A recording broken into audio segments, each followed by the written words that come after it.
What's up guys, and welcome back to a new video. I just got myself this old 2001 Nissan Micra with a big 1.4 liter engine. From afar, the overall appearance is pretty okay, but as soon as you come up close to the car, you can definitely tell that it's in desperate need of some tender love and care.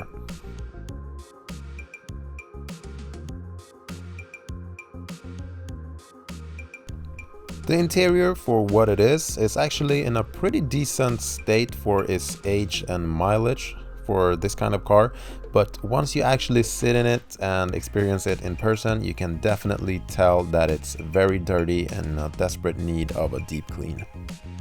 So the interior is far from mint, but that's okay because I'm planning on stripping this interior because I'm actually going to build a fun, casual, small little track day car out of this, just to show that you don't need a big horsepower car to have fun on the track. But before I do that, I'm going to restore this car both aesthetically and mechanically, and I know you guys are excited to see the full detail video.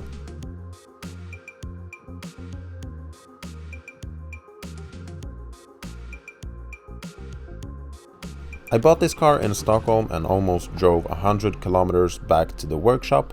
The ride went pretty good. I could definitely tell that some of the parts are worn out and need replacement. Definitely in need of a full service. But overall the engine seemed to be working completely fine, but I'm still going to do a compression test just to get a better feel of how the engine's health is.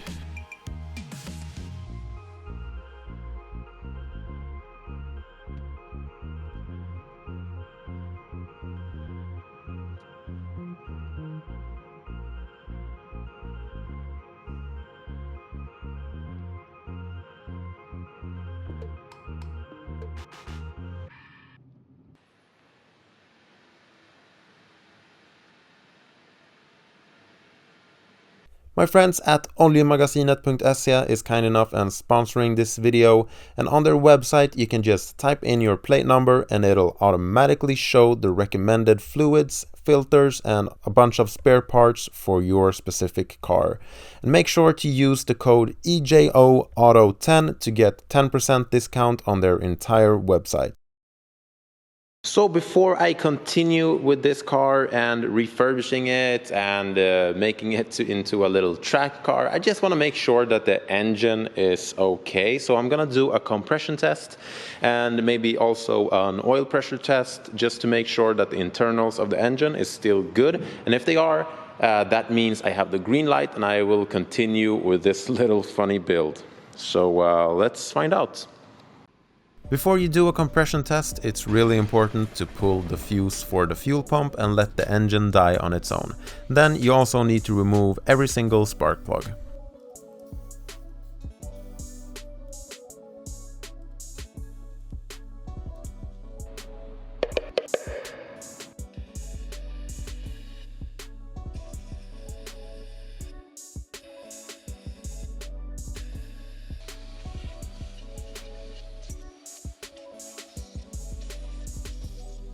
Luckily for me, the threads for the spark plugs in the head of the engine were okay.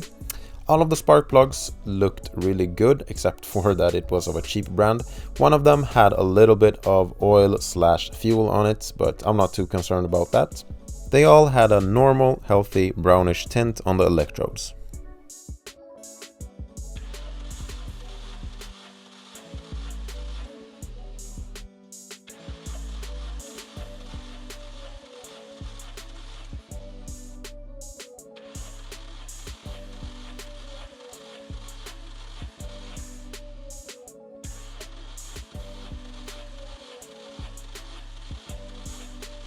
Now my compression tester is probably reading a little bit too high, but even if it's off by 10-15%, it's still within factory specs, and most importantly, the values were very even, and that's exactly what you want to see.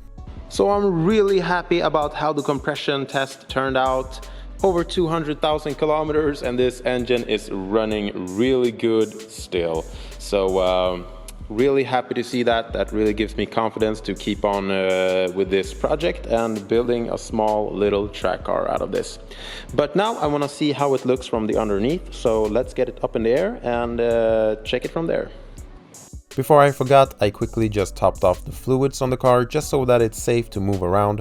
But I can tell you that the fluids and filters and all of the maintenance stuff is super old, so it definitely will be fun to replace that.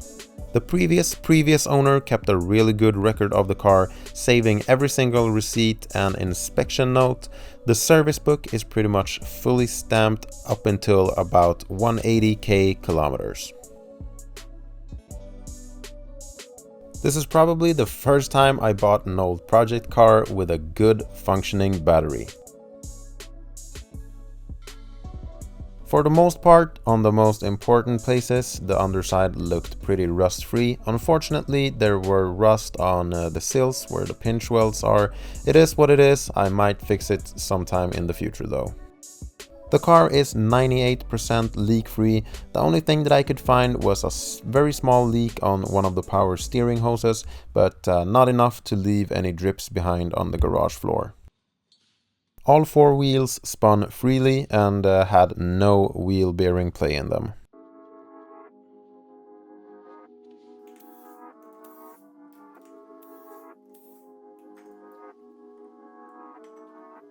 The suspension felt really worn out, as I said, on the test drive, so the shock absorbers aren't doing what they're supposed to, and the bushings right here on the anti-roll bar links has dry rotted, as we can see.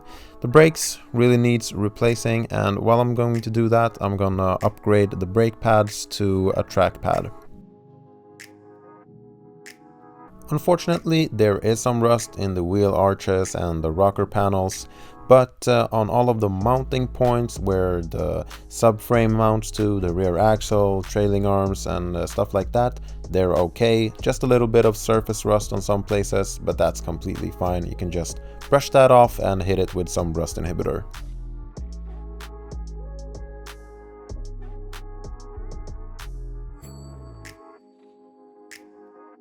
I'm already now hitting every fastener that I might remove with some penetrating fluid just to make life easier for me in the future. Now, as this is just an introduction video, I wasn't gonna do any mechanical work or replace any parts, but I just couldn't resist on making a battery hold down bracket really quick, so here we go.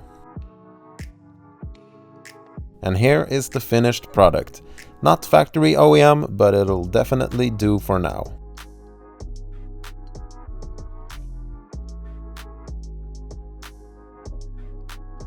So that's it for this video, guys. Just a shorter one, quick presentation of the car, run through of the future plans and the state of it right now.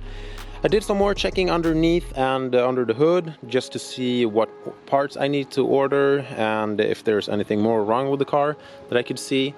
So far everything seems pretty okay except for the rust. I've actually ordered a new front fender as well, and a bunch of other parts I've also ordered. So in the next video it's time to refresh it mechanically, basically. So keep a lookout for that video and I will see you in the next one. Bye.